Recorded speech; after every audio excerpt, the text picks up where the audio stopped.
Shallow பிரைசலான். நீங்கள் பார்த்து கொண்டிருப்பது உப்பளம். இந்த உப்பு வந்து கல் உப்பு. இது கல் உப்பு. உப்பை குறித்து நம்ம நிறைய பிரசங்கம் பண்ணுறோம், நிறைய பிரசங்கம் பண்ணலாம். உடன்படிக்கைக்கு உப்பு தான் சேர்க்கப்படும். இந்த உப்பு என்பதற்கு மெலஹ் என்கிறதான எபிரேய வார்த்தை பயன்படுத்தப்படுகிறது. மெலஹ். இந்த மெலஹ் அப்படின்றால் உப்பு.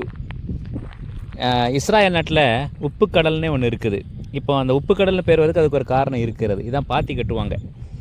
உப்பு எடுக்கிறதுக்கு இந்த மாதிரி பாத்தி கட்டி தான் எடுக்க முடியும். கடல் இருக்கிற எல்லா இடத்துலையும் உப்பு எடுக்க முடியாது. ஒரு விஷயம், கடல் இருக்கிற எல்லா இடத்துலையுமே உப்பு எடுக்க முடியாது. உப்பு கூடினாலும் கஷ்டம், குறைஞ்சாலும் கஷ்டம். அப்போஸ்தலனாகிய பவுல் சொல்லுகிறார், உங்கள் வார்த்தைகள், உங்களுடைய பிரசங்கங்கள் எல்லாம் உப்பால் சாரமேற்றப்பட்டதாக இருப்பதாக. உப்பு குறைந்து போச்சுன்னா அது எப்படி சாரம் இல்லாமல் போகும் அப்படிங்கிறதுக்கு நிறைய உதாரணங்களை சொல்ல முடியும். ஆகவே உப்பு என்பது ஒரு முக்கியமான ஒரு பொருள். வேதாகமத்திலும் உப்பு என்பது உடன்படிக்கைக்கு அடையாளமாக பார்க்கப்படுகிறது. உடன்படிக்கைக்கு அடையாளமாக உப்பு பார்க்கப்படுகிறது. சால்ட் கவனன்ட் என்று சொல்லி ஒரு பெரிய சப்ஜெக்டே வச்சுருக்கிறோம். நல்லாயிருக்கும், படிக்க படிக்க நிறைய விஷயங்கள் நம்ம தெரிந்து கொள்ளலாம்.